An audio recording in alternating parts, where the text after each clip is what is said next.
So I'd like to welcome Patrick Smith to the Performance Psychology podcast. Thanks very much for joining us, Patrick. Thanks for having me. Yeah, great to have you here. Patrick, would you mind telling us a little bit about your background? Sure. I am, my background. I'm a non-traditional academic, you could say. After I got out of high school, secondary school, I followed an athletic career. I played paintball and pursued reaching professional ranks, got fairly high, spent about a decade doing that. And I really enjoyed it. It was quite the time, but it didn't afford the life goals that I had, having a family, having a stable financial situation, things like that. And so after about a decade of pursuing that, I went ahead and went back to college. And while I was there, I generally had this idea that I probably wanted to do psychology, and I probably wanted to continue to work with other athletes like myself. And I got in contact with a small wing of psychology called behavior analysis, which is all about understanding how the environment and the consequences shape people's behavior. And it really made sense to me from my history of in sport and contacting the outcomes of what I did and how it changed what I did the next time that came around. And so I started to chase that, and I got involved with research in Steve Hayes's lab as an undergraduate, and it really resonated with me for whatever reason. So I pursued getting into his lab as a graduate student after my bachelor's degree was complete. I got admitted to a PhD program, and we're now 5 years in. I'm coming up close to defending my master's thesis in process of a PhD.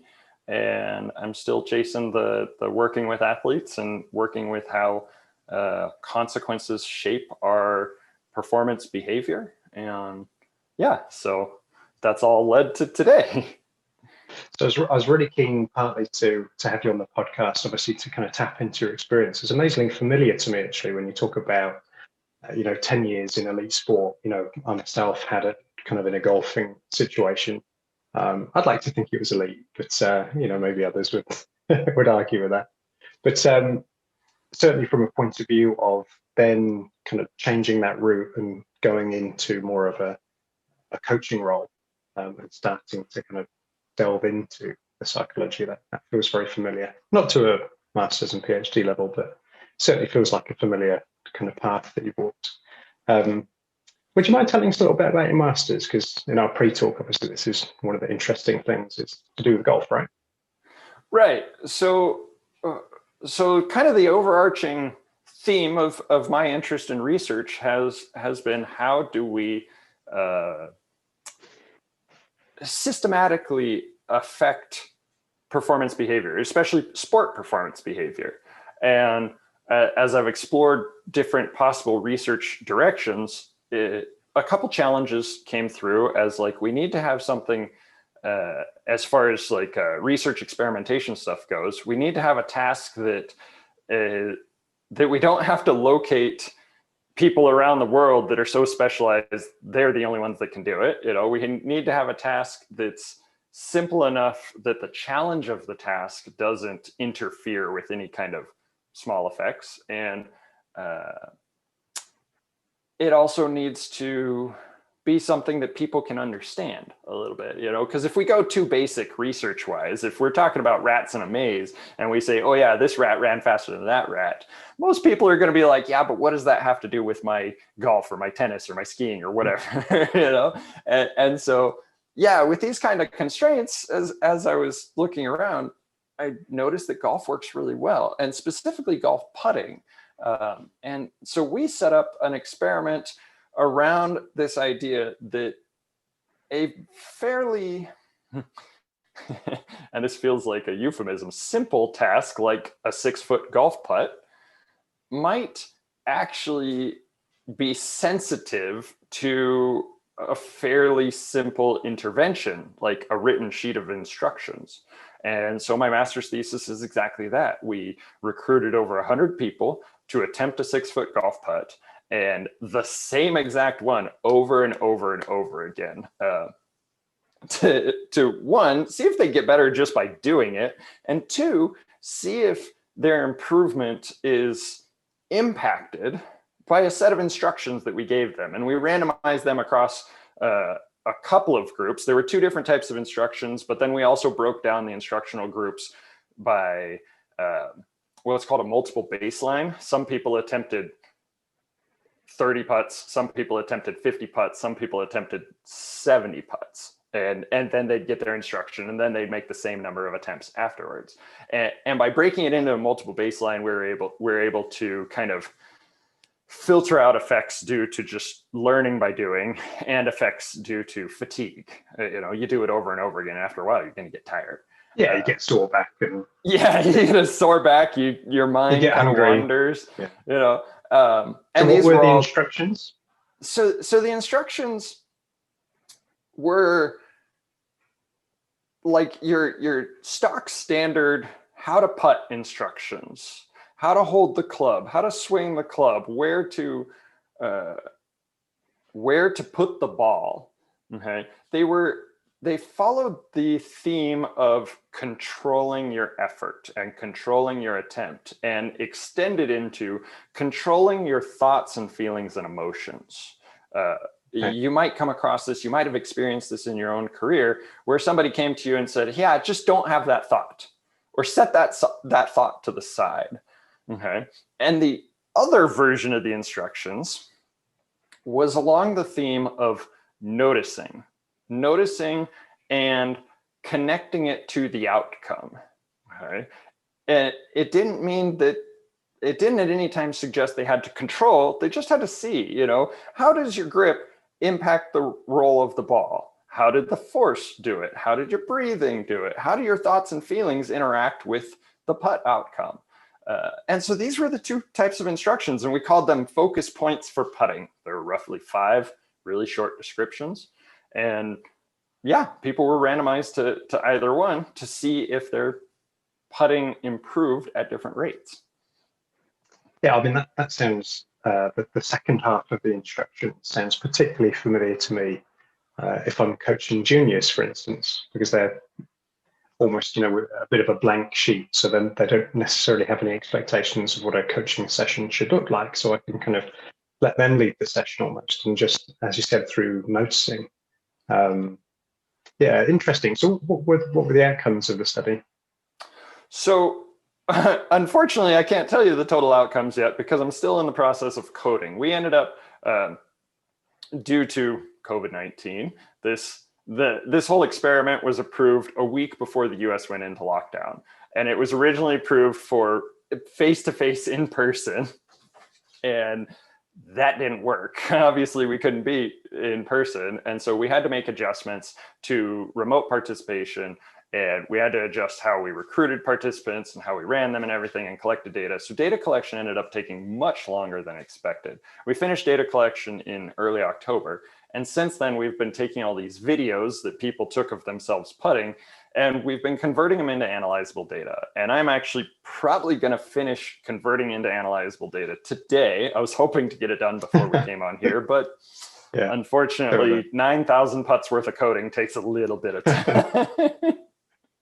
Brilliant. So we'll watch this space. So we'll look forward to hearing the update on that. So the second set of instructions sounds more like a mindfulness-based activity.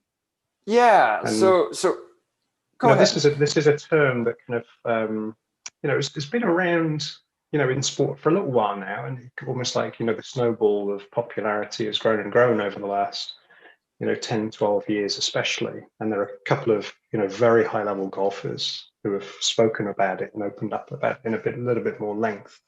Now I can certainly see some. Well, could you talk to the potential benefits of that approach? Why has it become popular in sport, do you think? Yeah, so the way we look at instructions from a behavior analytic psychology perspective is they are verbal content, like us talking right now, like the thoughts and feelings and emotions we have in our head. And verbal content shapes behavior. It interacts with behavior in such a way that it can influence outcomes one way or the other. And one reason that we've seen mindfulness and ACT as a little bit more advanced mindfulness, incorporating mindfulness plus engagement and values and direction, kind of rise to the forefront, I think, is that our verbal behavior can get a little overexcited. It can get a little bit more active than is helpful for us. Okay, and it can start influencing our behavior that other people see in manners that are not always effective for the context that we're in. And so things like mindfulness help us notice that verbal behavior, notice how that verbal behavior is influencing our externally witnessable behavior, and gives us a little bit of space, so to say. Early on, when could you give us an example from paintball? Yeah. So when I was playing, you know, we'd have these matches that were really, really high intensity because they were very short duration. And there would be moments during the match where your job might be to effectively prevent somebody from moving from point A to point B. And the gap between the two, the opportunity to eliminate that person may be inches. And so the whole time you have to sit there and actually be preemptively shooting paintballs through this gap, because you're not going to have enough reaction time once you see them to get a paintball to them. And so you're sitting there and you're doing that, and you can start to drift. Your verbal behavior starts to talk about other things going on. It starts thinking, oh, what if you miss? What if this? What if that? And it starts to move you from what's going on right here and right now to either before the match or after the match. It takes you out of the present moment. And if you're not aware, if you're not mindful that your verbal behavior is a reflection of your history instead of like the hard truth of who you are, if you're not aware of that, you can become so distracted to the point where maybe you slow down in that preemptive shooting. You start to drift off task. Maybe your aim starts to drift and you miss like that flash of an opportunity. Somebody gets into a critical space and, oh man, now you've got to respond to it. And if you're still hooked on your verbal behavior, it might move into this evaluation mode where you're like, oh, you're bad, you're horrible, you're not skilled. And there might actually be an opportunity. Maybe the player didn't know you were there. They made the move, they got into the critical spot, but they fully exposed themselves to you. But if you're hooked in that moment of like bad and engaging with the verbal behavior instead of the present moment, you might miss the opportunity to kind of make up for what just happened. So in golf speak, that sounds super familiar in terms of, clients will often say to me, I just can't seem to focus for the whole, because golf is quite a long sport, sometimes looking at 3.5, 4.5, maybe 5 hours. So yes, you're not having to concentrate for all of the time, but there are those short bursts where full attention is required. So I'll often hear people just saying, I just can't keep my concentration. I'll lose my concentration. And then, as you said, once the concentration is gone, often poor performance they'll miss hit a shot. They end up kind of out of position. But as you say, almost, and I can kind of sense it even in my own experience of being kind of pulled off into the past and future of, you've done it again and you messed up yet again. And then missing the opportunity that was there to maybe hit a strategic shot, so to put it back in position. So yeah, I can see really how that would affect some performance outcomes. So you're saying that mindfulness is training the ability to kind of remain attentionally flexible. I describe attention almost like a torch beam. Yeah. And kind of remain keep the attention on the thing that would help performance in the present moment. Absolutely. Yes. Yeah. It kind of unhooks you a little bit from that verbal content, from that reflexive reaction where you start telling a story about the evaluation of what just happened. And if you can unhook from that, that story will still happen. It'll still be there, but you can say, oh yeah, okay, that's the story, but this is the thing that I need to do right now. So I recognize that that's there, but I can still commit to the thing that I need to be here, to be now, to take advantage of the opportunities that are presented to me as they occur. Yeah. And that was also go ahead. So this is pretty different from kind of more traditional approaches that I'd have encountered, I suppose, earlier in my career. And I imagine you've kind of faced the same in kind of paintball instruction. But certainly, how do you feel, or what does your experience say about more of the positive thinking or emotional regulation approach? So, and this kind of goes towards mindfulness as well. I mean, like there's a lot of different forms of attempting to change behavior, and a lot of these forms tend to result in an immediate or a near immediate shift. Okay, and then there's a question of, does this form of intervention on behavior sustain itself? Okay, and so when we start talking about things like emotional regulation or positive behavioral interventions, a lot of times a first-time practitioner of these things can see an outcome that they wanted. They can see a shift in behavior that they wanted. But one of the really, really challenging things, especially about verbal behavior, is there's nothing that stops us from quickly drawing a line between what's happening now and what happened before. There's nothing at all that prevents us from doing that. And we're really good at doing that, whether we like it or not. And so where we can see some short-term changes in behavior, long-term, we have this whole history coming into play around evaluating ourselves, around telling stories about our experiences that can quickly enfold this new change in behavior and attach it to everything we were trying to control, to everything we were trying to avoid. A lot of that, the positive behavioral intervention tends to be kind of avoidant of aversive experience. And a lot of the emotional regulation tends to be avoidant of verbal behavior around negative self-talk, around focusing on the negative outcome, things like that. But because of this ability to just snap things together in our verbal content like Legos, it can quickly convolute.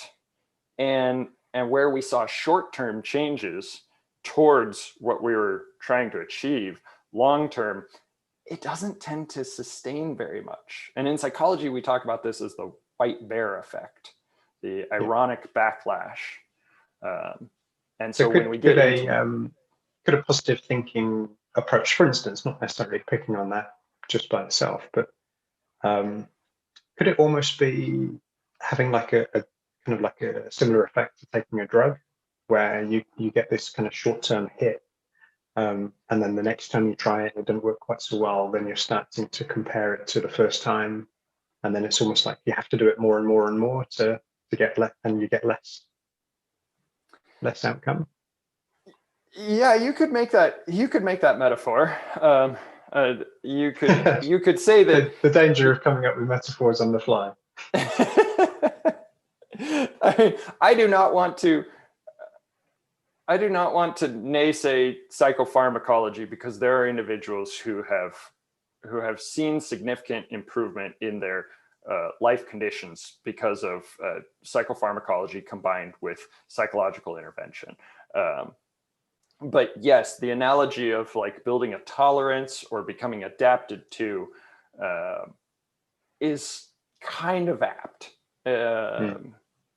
Yeah, it's one of the things that ACT came out of was this idea that because we can connect anything to anything in verbal behavior, our verbal behavior will reflect our history.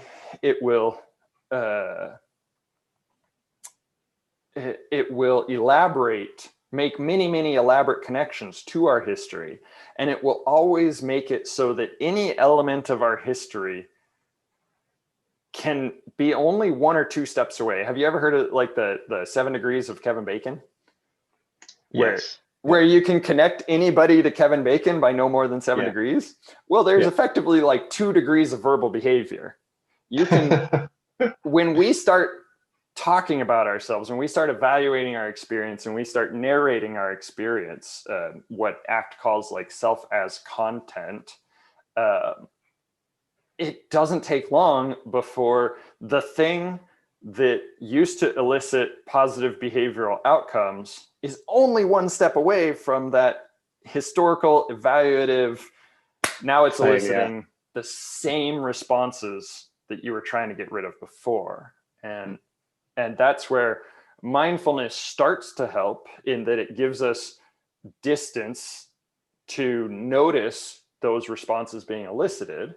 Okay. And then ACT gives us direction. When we talk about values clarification, when we talk about committed action, it takes that distance and it says, okay, in this moment where you see that this evaluative behavior is coming on, where you see this 2 degrees of separation of something that you really don't like, okay, where do you go from here? What is important to you that you're willing to engage in a behavior that may inherently be aversive, that may be walking right into that history and that experience that's not comfortable, but it's in the direction of your progress.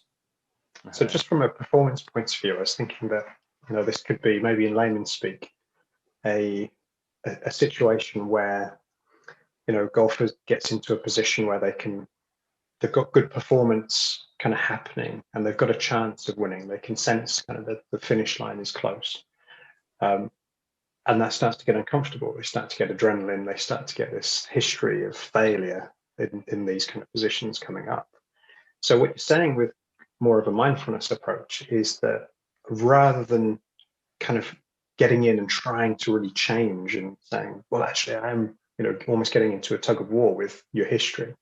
It's more about you kind of just noticing it show up so that you can have some space from it and redirect your attention to the here and now of what's important, even if that is uncomfortable.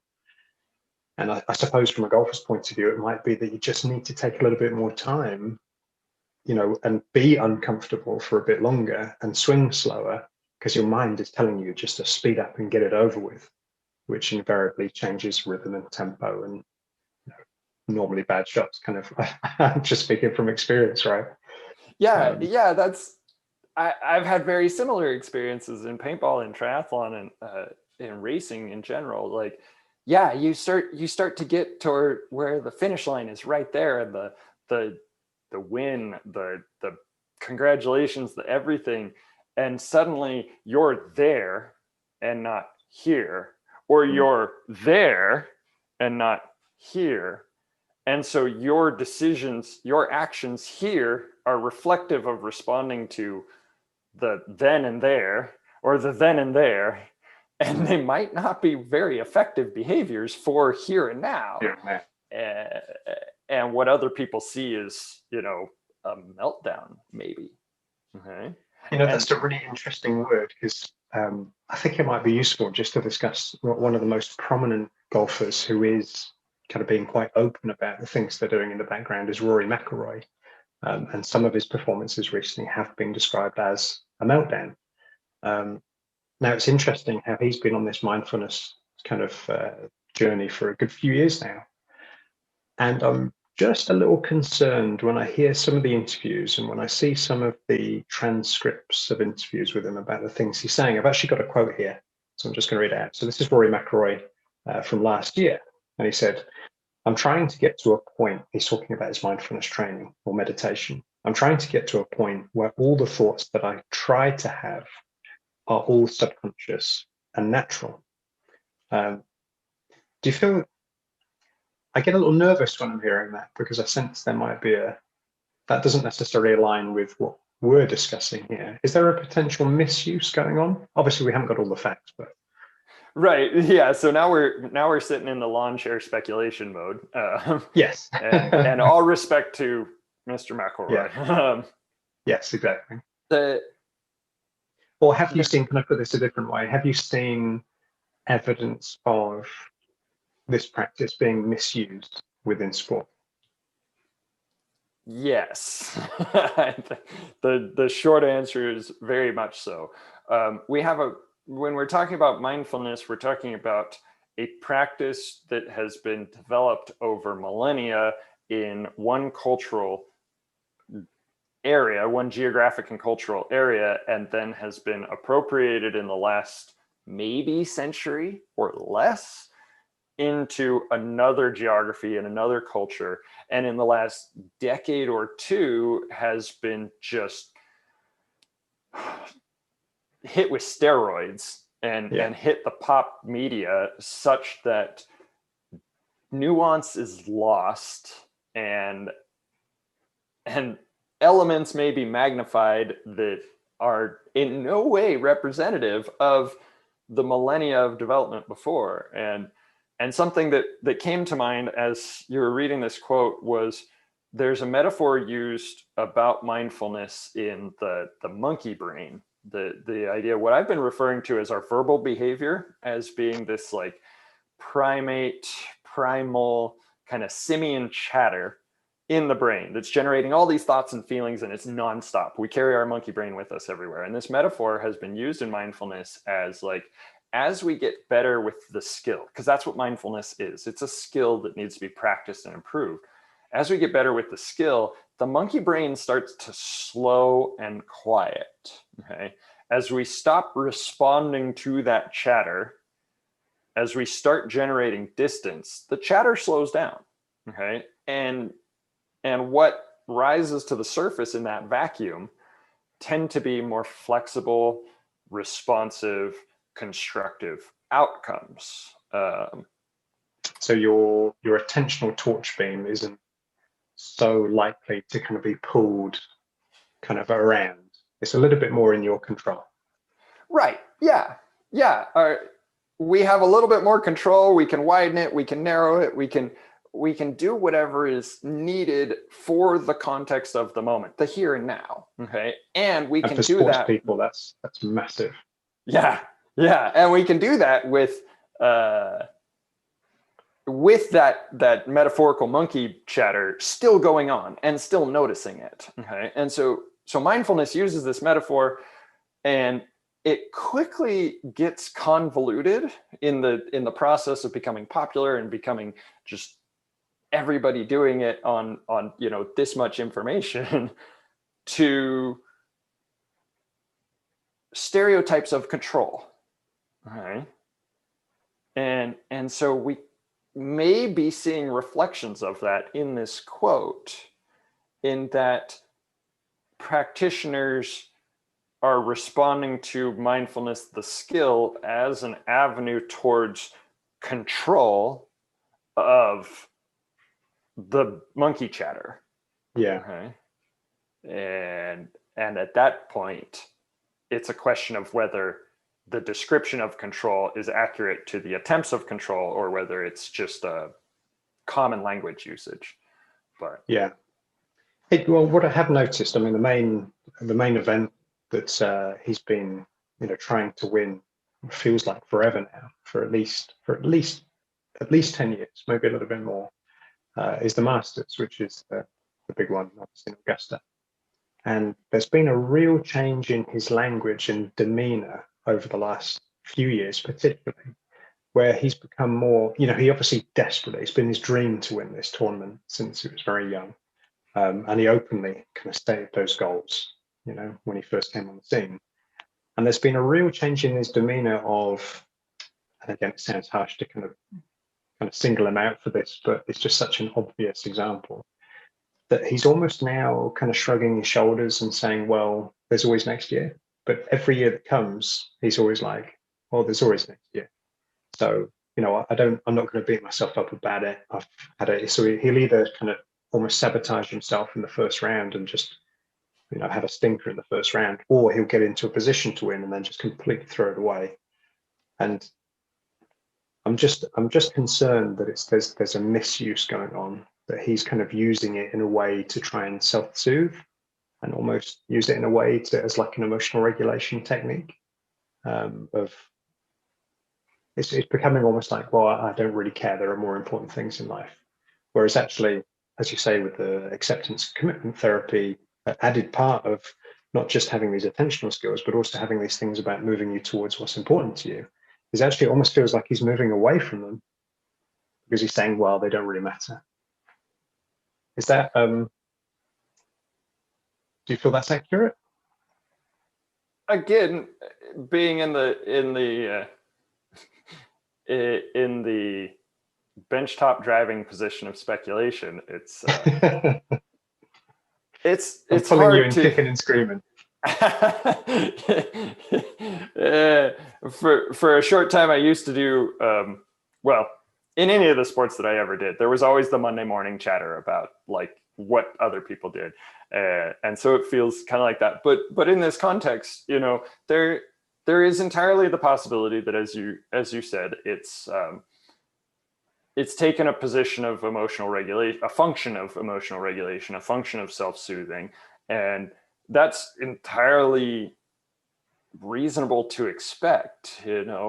We as human beings, whether it's athletes or non-athletes, we tend to massively discount long-term consequences compared to short-term consequences. And so if the short-term consequence is an escape from contact with an aversive outcome by saying something like, it doesn't really matter, there's next year, that will shape behavior so fast. And that behavior will happen over and over and over again. And we see that in extremes when we see things like substance abuse and violence against other people as a method of escape or control. But when we're talking about Mr. McIlroy's performance, the assumption being made is that the Masters is his, really big, overarching, big, hairy goal kind of a thing. And it's entirely possible that as he has continued in his career, it isn't. And this is a little bit of me playing the devil's advocate. Like the way you've crafted this, it is totally possible. It is his big hairy goal, and he's using this methodology as a self-soothe, as an escape. It's also entirely possible that he is transitioning into a different phase of his life where different things are more valuable than his sporting career or his sporting accomplishments per se. And that's a choice for him to be made. But yeah, it's entirely possible that the mindfulness that he is practicing has convoluted into an emotional regulation tactic that has produced an aversive soothing effect, such that when he finds himself in contexts of what we might describe as pressure situations, opportunities to excel beyond his history, it's much more comfortable to just go, whoop, okay, here's the place where it doesn't matter anymore. Here's the place where I don't have to contact that pressure, that discomfort. And so it can, quickly become a convolution into escape and avoidance. Thanks for adding some perspective to my wild kind of conspiracy theories. I don't think it's a conspiracy theory at all. No. Well, he did actually get called out. Another, kind of, I wouldn't say he was a legend of the game, but a kind of more old-timer golfer who was particularly successful recently, Tom Weiskopf. He kind of called him out and said, it just seems like he doesn't care anymore. And obviously this was big in media and everything else. McIlroy batted back and he said, I'm trying my absolute best on every shot and so on and so forth. So, so it's not just me that's kind of picking up on it, I suppose. But kind of interesting how maybe as a culture we're fairly we can't get away from aversive situations quickly enough, can we? So do you I see mean, mindfulness kind of being just thrown in as another way of getting away from uncomfortable experiences? in the And you, in the westernized appropriation of it, I think some subsection of the population interprets it that way, as uh, yeah, an escape from the aversive, and that's where, like, we in the practice are trying to provide additional skills, because we say that mindfulness is a skill. We say that being aware of your history and your responses is a skill, uh, and also being able to clarify what's important in what context is very much a skill. And if we can bring this skill of clarifying and identifying valued outcomes, okay, or valued directions, then it becomes less important whether the experience is uh, particularly pleasant versus whether the experience moves us towards what is deeply important to us. And mindfulness is one of the skills that can get us there by giving us that distance, that separation from our chatter. Okay, but we can be very, very mindful and still engage in avoidant behaviors. We can totally be mindful and witness ourselves self-medicate, witness ourselves run away, witness ourselves have meltdowns, and we can be absolutely mindful about it. Okay. And it's only when we take that skill and combine it with some sort of direction that we start to engage in life in a satisfying manner. Satisfying, not inherently meaning pleasant, okay, but meaning that we're moving in a direction that is important to us on a time scale more than just right now. do you mind if I be candid for a second? Go for it. So just in terms of doing these interviews for the podcast, I've noticed on the days that I'm with people around the world and everything else, generally speaking, it's an evening thing for me. So I've noticed on the days that I'm doing the interviews, and particularly the first up was the kind of the legend that is Professor Stephen Hayes. I just feel anxious and feel like I might have a panic attack, and I feel super nervous and uncomfortable and everything else. And I said it to my wife about, even today for this interview, I really don't feel good. I think this is a lot of anxiety that I'm getting. Maybe COVID has ramped that up a little bit. Someone who hasn't necessarily suffered particularly with anxiety in the past, but I think maybe we all are a little bit more susceptible to it right now.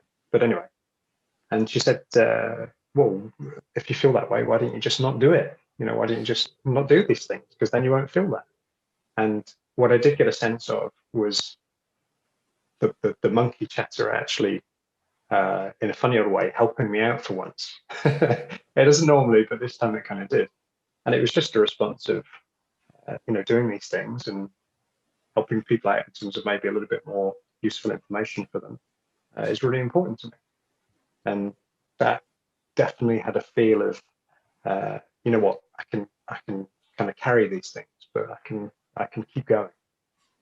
So I get that. Maybe that leads me on to another topic I wanted to discuss, which is carrying on from that mindfulness piece, was why do you think acceptance commitment training, as it's called, I suppose, within sport, or acceptance commitment coaching, why do you think it's become popular within coaching and sport?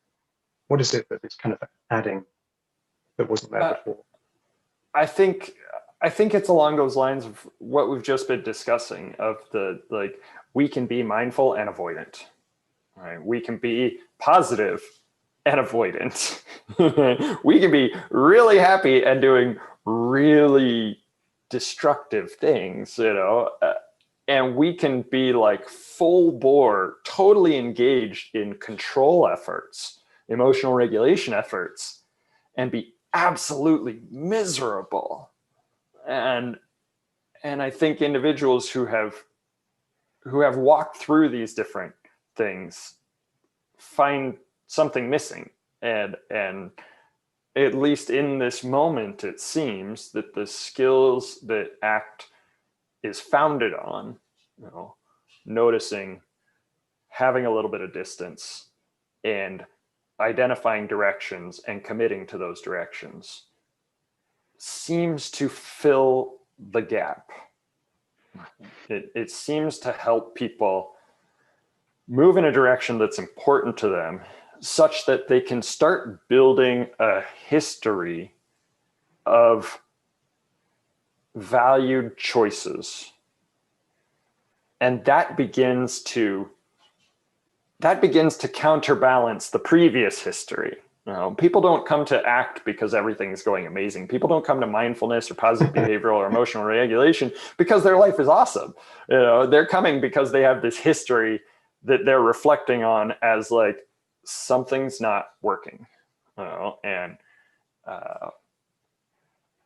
ACT, and I'm biased. I will not, I will acknowledge that I am biased, but my impression is that ACT helps people start to build a new history that is values consistent, such that they can look back and say, yeah, sometimes I had to make hard choices, but I'm okay with those hard choices. I appreciate that I made those hard choices because they were consistent with what I value, and they have led me to this place today.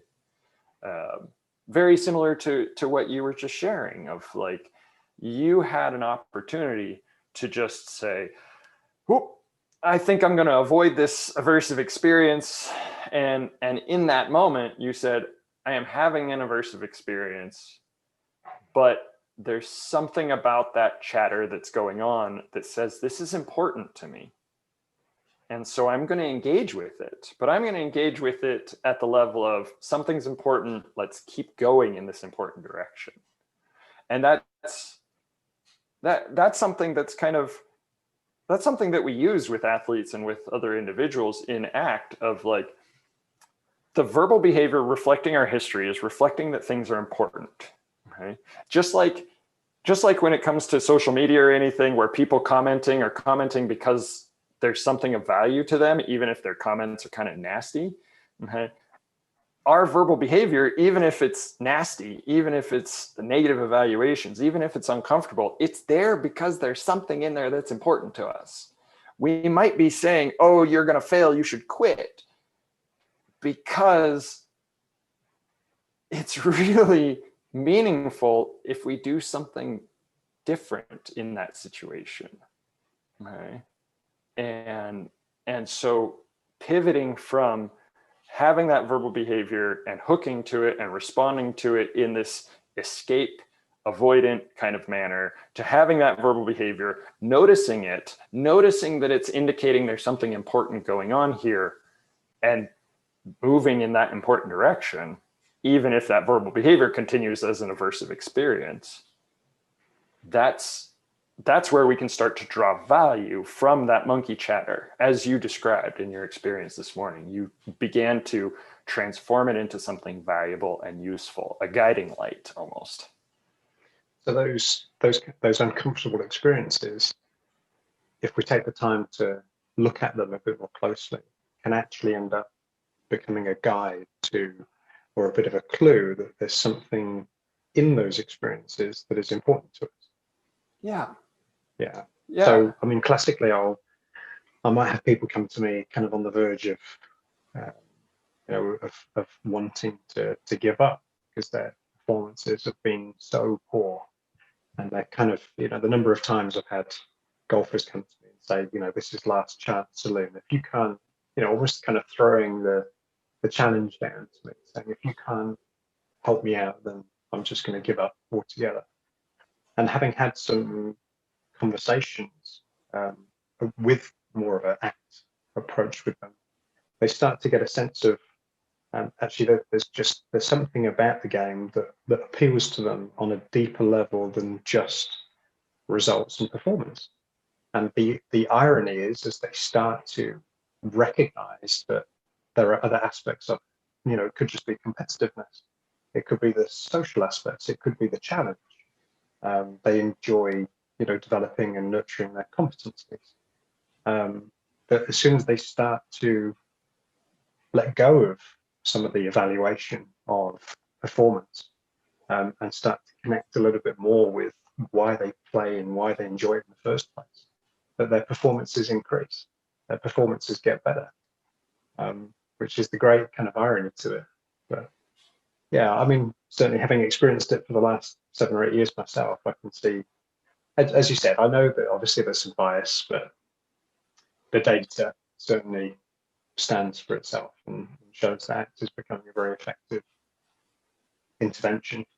But yeah, I've covered, I think, was there anything else that you'd want to kind of shoehorn into the back end of the conversation? I think I've really enjoyed this chat, actually. I've quite enjoyed this chat, and I think we've covered a fair amount. Yeah, no, I appreciate you having me on, and this has been very enjoyable. Yeah, Patrick, I've absolutely loved it. So thank you again for your time, Patrick, and yeah, you look after yourself in the States, as we will. You as well. Stay safe.